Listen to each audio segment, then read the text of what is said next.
የ14 የሚሆኑ የቫዝሊን ጥቅሞች እነግራችኋለሁ። ሰላም እንዴት ናችሁ? ውድ የዩቲዩብ ቤተሰቦች፣ ዛሬ ደግሞ የምንወያየው ስለ ቫዝሊን። ሁላችንም በቤታችን ውስጥ ያለን ነገር ነው፣ ግን ምናልባት በትክክለኛው መንገድ እየተጠቀምነው ላይሆን ይችላል፣ ወይም ደግሞ ከቫዝሊን የምናገኛቸው ጥቅሞች እኛ ግን ባለማወቅ ምክንያት እያተጠቀምናቸው ሊሆን ስለማይችል እስቲ ለምን ይሄ ነገር ሼር አላደርግም ብዬ ነው ዛሬ የመጣሁት። ስለዚህ ዛሬ ወደ 14 የሚሆኑ የቫዝሊን ጥቅሞች እነግራችኋለሁ። እናንተ ከዚህ በፊት ቫዝሊን ለምንድን ነበር የምትጠቀሙት? እስቲ ኮሜንት ላይ ሀሳባችሁን ጻፉልኝ። ዶክተር አሳንቲ ይባላለሁ። ኤስቴቲሻን እና ኮስሞቶሎጂስት ነኝ። የመጀመሪያው ቫዝሊን ጥቅም ከፊታችን ጀምር። ፊታችን ላይ ቫዝሊን ለምን መጠቀም እንችላለን? ቫዝሊን አንደኛ በጣም ጥሩ የሚያደርገው ነገር ኦልሞስት ወደ 100% በሚባል ደረጃ አለርጂ ኮዝ አያደርግም። ብዙ ሰዎች ላይ ይሄ ነገር አለርጂ አምጥቶ አያውቅም።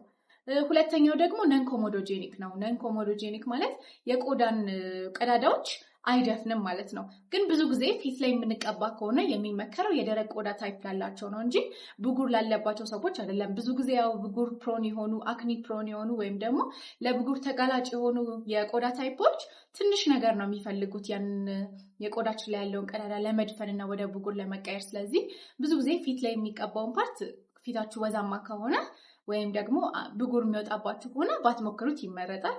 ግን ያው ከፊታችንም ውጪ ሌላ ብዙ የምንጠቀማቸው ነገሮች ስላሉ ብዙ ጥቅሞች ስላሉት እሱን እየተወያየን እንሄዳለን ማለት ነው። የመጀመሪያው ጥቅም ከፊታችን ስንጀምር ፊታችን ላይ በተለይ ደግሞ የቆዳችሁ አይነት ደረቅ ቆዳ ከሆነ ቫዝሊን መቀባት ትችላላችሁ። ስሌጊንግ የሚባል ቴክኒክ አለ። እንደውም ብዙ ጊዜ በፈረንጆች እንዲሁም ደግሞ የኮሪያ እነዚህ ግላስ ስኪን የሚባሉ ሲታዩ የሚያብረቀርቁ ቆዳ ያላቸው ኮሪያዎች ላይ ብዙ ጊዜ አዘውትሮ የሚደረግ ዘዴ ነው። ይህም ደግሞ ማታ ፊትን አንድ ሰው በሳሙና ከታጠበ በኋላ ከዛ በኋላ ሞይስቸራይዘር ካረገ በኋላ ከላይ ቫዝሊን መቀባት ነው። ቫዝሊን ወፈር ያለ ሞይስቸራይዘር ነው። ስለዚህ ቆዳችን እርጥበትን እንዳያጣ፣ ያው ሙሉ ሰውነታችን የተሰራው ከውሃ ነው አይደለም? ሙሉ በሙሉ ባይሆንም በጣም ብዙ ሴሎቻችን በብዙ ፐርሰንት ውሃ በውስጣቸው ይይዛሉ። ስለዚህ ያንን ልክ አንድ አትክልት ውሃ ሲያጣ እንዴት ነው የሚሆነው? እየጠወለገ ቆዳው እየተሸበሸበ ቅጠሎቹ እየተሸበሸቡ ነው የሚሄዱት አይደለ? ስለዚህ ውጥር እንዲል ውሃ ያስፈልገዋል። ልክ እንደዛ ነው የእኛም ቆዳ። ሴላችን ውስጥ በጣም ብዙ ፐርሰንት ውሃ አለ። ስለዚህ ያ ውሃ በጣም የሚተን ከሆነ እርጥበቱን የሚያጣ ከሆነ ሴል ሽሪንክ እያደረገ እየተሸበሸበ ይሄዳል። ስለዚህ በዋነኝነት የደረቅ ቆዳ ታይፕ ላላቸው ሰዎች እርጥበትን እንዳያጣ፣ ሰውነታቸው እንዳይሰነጣጠቅ፣ ፊታቸው እንዳይደርቅ ይረዳቸዋል። እንዲሁም ደግሞ እንደነገርኳችሁ ውሃ በደንብ እርጥበት እንዳያጣ ካደረግን ሴላችን ደግሞ መሸብሸብንም ይቀንስልናል ማለት ነው። ስለዚህ ስሌጊንግ የሚባል ነው። ያው የሚመከረው ማታ ማታ እንድናደርገው ነው። ቫዝሊን ቀን ቀን ላይ የማጥቆር ባህሪ ስላለው። ሁለተኛው ጥቅም ደግሞ ሽፋሽፍት ለማሳደግ በጣም ይረዳል። ሽፋሽፍታችሁ ላይ ማታ ማታ ተቀብታችሁ፣ በተለይ ሴቶች ሽፋሽፍታችሁ ላይ ማታ ማታ ተቀብታችሁ ብታድሩ ለውጥ ታዩበታላችሁ በእርግጠኝነት። ሶስተኛ ከአይን ስር ያለ ጥቁረትንና አይን ስር ያለን መሸብሸብ ይቀንሳል። እንደነገርኳችሁ ነው። ይሄ ቅድም ባለው ፕሮሰስ ነው የሚሰራ። ቫዝሊን ወፍራም የሆነ ሞይስቸራይዘር ስለሆነ ውሃ ወይም እርጥበት ከሴሎቻችን ቶሎ እንዳይወጣ ይረዳል። ስለዚህ እነዛ ሴሎች ውጥር እንዳሉ ውሃውን እንደያዙ ይቆያሉ። ይህም ደግሞ መሸብሸብን ይቀንስልናል፣ እንዲሁም ደግሞ ጥቁረትንም ይቀንስልናል። ይህንንም ታዲያ የሚመከረው ማታ ማታ መቀባት ነው።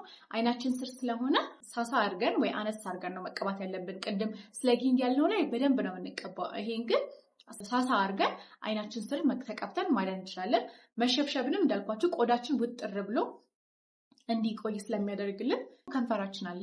ያው ከንፈራችንን ቫዝሊን መቼስ የማይቀባ ሰው የለም አይደል? በተለይ የብርድ ወቅት ላይ ያሉ ወቅቶች ላይ ከንፈራችን እንደዚሁ ነው የሚደርቀው። ስለዚህ ያኔ ቫዝሊንን በደንብ ተቀብቶ ማደር፣ ቀንም ራሱ ትንንሽዬ በቻፕስቲክ መልክ የተዘጋጁ ብዙ ቫዝሊኖች አሉ፣ እነሱን መቀባት ነው።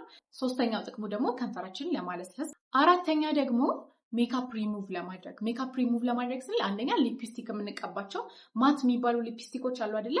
ሴቶች ይህንን ትረዱኛላችሁ። ድርቅ ያሉ ሊፕስቲኮች ማለት ነው። ከተቀባናቸው በኋላ በውሃ የማይለቁ ወይም እንዲሁ በሶፍት ብቻ ስጠርጋቸው የማይለቁ ሊፕስቲኮችን ለማስለቀቅ ከመታገል ይልቅ ቫዝሊን ተቀብታችሁ ለ30 ሰከንድ እስከ 1 ደቂቃ ጠብቃችሁ ከዛ በኋላ ብትጠርጉት እንዳለ ነው ብድግ የሚልላችሁ። እኔ ይሄም ብዙ ጊዜ የምጠቀምበት ሜተድ ነው።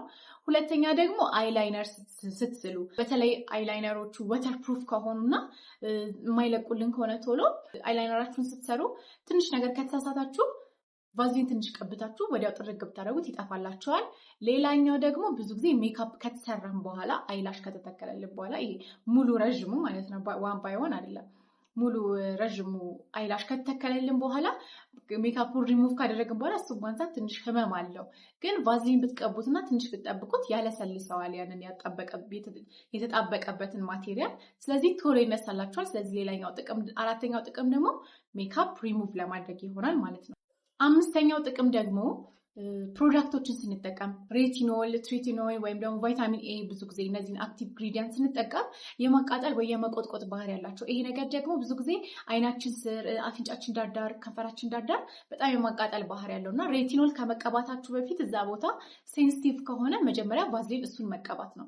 ስለዚህ ወደዛ አካባቢ እንዳይሄድ ያደርጋል ማለት ነው። ኬሚካል ፒልም ሲሰራ እንደዚሁ ወደ ሌላ ቦታ እንዳያልፍብን። ኬሚካል ፒል የምንሰራው እዚህ ጋር ከሆነ ወደታች እንዳያልፍ ቫዝሊን ነው የምንቀባው። ስለዚህ ልክ በዛው ሜተድ ሬቲኖል ስትቀቡ መጀመሪያ እንዳያቃጥላችሁ አፍንጫችሁ ዳርዳር፣ ከንፈራችሁ ዳርዳር እና አይናችሁ ዳርዳር ቫዝሊንን መቀባት እንዳያቃጥለን ያደርግልናል ማለት ነው። ያው አንዳንዴ ቀለም ስንቀባ ጆሮአችንም ሊነካ ይችላል፣ ግንባራችንም ከፀጉራችን ሊያልፍ ይችላል። ስለዚህ ቀለም ከመቀባታችን በፊት የማንፈልግበት ቦታ ላይ ጆሮአችን ላይ ወይ ደግሞ እነዚህ ዳርዳሩ ላይ ቫዝሊን መቀባት። ቫዝሊን እንግዲህ ወፍራም ሞይስቸራይዘር ስለሆነ እሱን አልፎ ሊገባ አይችልም ቀለሙ። ስለዚህ ቫዝሊኑን እንቀባና ከዛ ቀለም እንቀባለን። ልክ ቀለማችን ከተቀባን በኋላ ስንታጠበው ምንም ሌላ ቦታ የሚኖር ስቴን ወይም ደግሞ ቀለም አይኖርም ማለት ነው። ስለዚህ ቀለሙ ጆሮአችንን እንዳይነካ ይጠቅመናል ማለት። ስምንተኛ ደግሞ ጉንፋን ሲይዘን ብዙ ጊዜ አፍንጫችንን በጣም ያቃጥለናል፣ ቀይ ይሆናል። እንዲሁም ደግሞ እንደ ብናይ ነገር ትንሽ የመፈርፈር ነገር ይሆናል። በጣም ኢሪቴትድ ስለሚሆን አስሬ በመናፈጥም ሶፍት እንትን በማለትም ደግሞ ይቀላል አይደለ? ያን ላይ እሱ ላይም ደግሞ ቫዝሊን መቀባት በጣም ያረጋጋዋል ቆዳችንን በጣም እና ጉንፋን ይዟችሁ አስሬ በመናፈጥ ምክንያት አፍንጫችሁ የሚቀላ ከሆነ የሚሰነጣጠቅ ይሄ የሚበን ነገር ድርቅ የሚል ከሆነ ቫዝሊን መቀባት ኢሪቴሽኑን ይቀንሰዋል። ዘጠነኛ ደግሞ ጆሮአችሁን አለርጂ ያለባችሁ ሰዎች ወይም ደግሞ ጆሮአችሁ ቶሎ ኢሪቴትድ የሚሆኑ ሰዎች መጀመሪያ ቅልት የሚል ከሆነ ቫዝሊን መቀባት እና ጆሮ ጌጥም ስናደርግ ቶሎ የማይገባልን ከሆነ ጆሮ ጌጡ ላይ ትንሽ የቫዝሊን መቀባት ጆሮ ጌጡ ላይም ትንሽ የቫዝሊን ከቀባንበት በደንብ እንደ ቅባት ሉብሪኬት ስለሚያደርገው ሳያመን ጆሮ ጌጣችንን ማድረግ እንችላለን ማለት ነው። ዘጠነኛው ጥቅም ደግሞ ህፃናት በተለይ ዳይፐር ራሽ እንዳያጋጥማቸው። ብዙ ጊዜ ህፃናት ዳይፐር ቀኑ ሙሉ ዳይፐር ላይ ነው የሚውሉት። ያ ነገር እፍን ይላል፣ ሽንታቸው ምናምን ብዙ ጊዜ የማቃጠል ቀይ የመሆን እንዲሁም ደግሞ የመፈርፈር ነገር ሊኖር ይችላል። ስለዚህ ኢሪቴት ሆኖ ነው ያ የሚሆነው። ስለዚህ ቫዝሊን በደንብ አድርጎ ቆዳቸውን መቀባት ከዳይፐር ከማድረጋችን በፊት ማለት ነው። አንደኛ ሽንታቸው ምናምን ቀጥታ ቆዳቸውን እንዳያገኙ ያደርገዋል።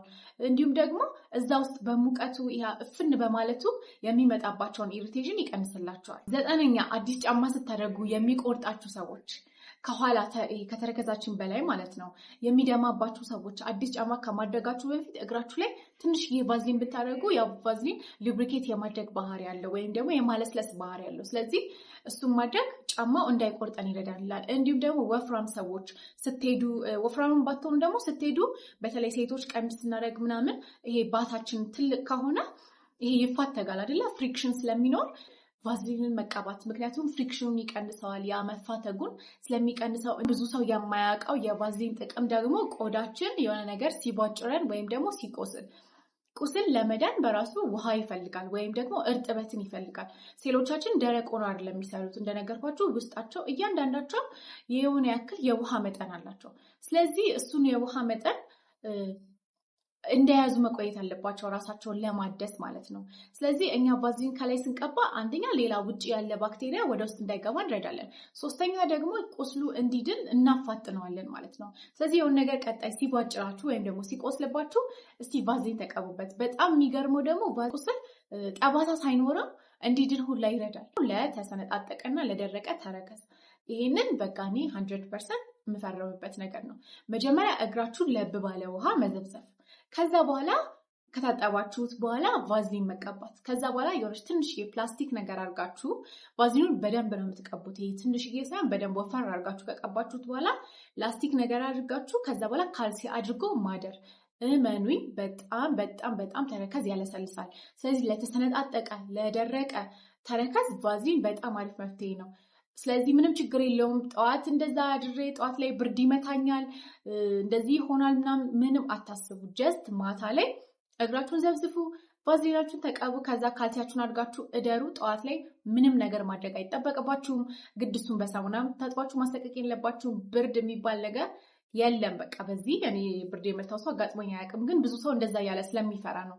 ግን እንደዛ አድርጋችሁ እደሩ። በጣም ተረከዝ ላይ በጣም ለውጥ አለው። ታዲያ መጀመሪያ በትንሽ ለብ ባለ ውሃ መዘብዘፍ እንዳትረሱ። ምክንያቱም እሱ ደግሞ ለብ ያለ ውሃ ውስጥ መዘብዘፋችሁ ደግሞ የሞተውን የቆዳ ሴል ከላይ ስለሚያነሳልን ማለት ነው። ማለትም ደግሞ ቆዳዎቻችንን ለስለስ ያደርጋቸዋል። ስለዚህ እሱ በጣም አሪፍ ነው። ስለዚህ እንዲሁም ደግሞ እግራችን፣ ሰውነታችን በተለይ ይሄ ጥቅምት ወቅት ላይ አለ አይደለ ይሄ ብርድ እንደውም ቀጭ ይባላል ብዙ ጊዜ እግራችን፣ እጃችን ላይ ምናምን የሚሆነው እሱ በጣም እኔ እውነት ለመናገር በምንም አይነት ሎሽን እሱን ወቅት ማለፍ አይቻልም በቃ ብዬ ነው እኔ የማምነው በቫዝሊን ካልሆነ በስተቀር ማለት ነው። እና እንደዛ ይሄ በጣም የሚበርደው ወቅት ላይ ደግሞ ቫዝሊን እጃችሁ ላይ እግራችሁ ላይ መቀባት። ቀን እንኳን ፀሐይ ላይ ቀጥታ እሱን ተቀብቶ መውጣት ስለሚከብድ ማታ ማታ አትሊስት ከታጠብን በኋላ እግራችንና እጃችን ላይ ይሄ ቀጥታ ብርድ የሚያገኛቸው ቅዝቃዜው የሚያገኛቸው ቦታዎች ላይ ቀጥታ ቫዝሊንን መቀባት በቅዝቃዜ ወቅት ያለውን ይሄ ቀጭ የምንለውን ነገር ያስቀርልናል። 14ኛውና በጣም የሚገርም ሌላኛው የቫዝሊን ጥቅም ደግሞ ጥፍር ላይ ለጥፍር ጥሩ እንደሆነ ታውቃላችሁ። ቫዝሊን የሚገርመው በቅርብ ራሱ እኔ ሞክሬዋለሁ። ጥፍራችሁ የሚሰነጣጠቅባችሁ አሁን ለምሳሌ የሚሰነጠቅ ወይም ደግሞ ከላይ የሚላጥ ጥፍር አለ አይደለ? በጣም ስስ ሆኖ ቫዝሊኑን ብቻ መቀባት ራሱ በጣም ጥፍርን ያጠነክራል። ስለዚህ ጥፍራችሁ በጣም ስስ ከሆነ ቶሎ ቶሎ የሚሰባበርና የሚያስቸግራችሁ ከሆነ ቫዝሊን ተቀቡ። ሞር ደግሞ ጥቅም ለማግኘት ይህንን ቫዝሊን ከካስተር ኦይል እና ከኦሊቭ ኦይል ጋር ቀላቅላችሁ ደግሞ ብትቀቡት እሱ ደግሞ በጣም በአጭር ጊዜ ውስጥ ለውጡን ታዩታላችሁ። የመጨረሻውና ቦነስ የሆነው ጥቅም ደግሞ ሽቶ እንዲቆይልን። ሽቶ ብዙ ጊዜ የምንቀባው ያው እጃችን እዚህ ጋር እንዲሁም ደግሞ ጆሮአችን ስር እንቀባለናለን። ግን ከተቀባን ከትንሽ ጊዜ በኋላ ይጠፋል። የት እንደተቀባ ነው ራሱ የራሳችን ሽቶ ራሱ አይሸተንም። ስለዚህ መጀመሪያ ሽቶ ከመቀባታችን በፊት ቫዝሊን መቀባት።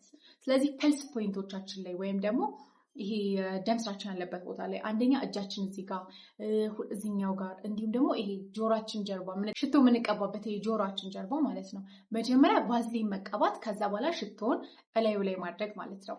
ይሄ ነገር ሁለት ጥቅም አለው። እንዴት መሰላችሁ? የመጀመሪያው ሽቶ አልኮል አለው በውስጡ። አንዳንድ ደግሞ ኢሪቴት የሚያደርጉ ነገሮችም አሉት ኬሚካል ስለሆነ ማለት ነው። ስለዚህ ቀጥታ ቆዳችን አይነካውም። ቫዝሊኑ በመሀል ላይ ባሪየር ሆኖ ወይም ደግሞ ሽቶና ቆዳችን እንዳይነካካ ያደርግልናል። ስለዚህ አንድ ጥቅም ማለት ነው።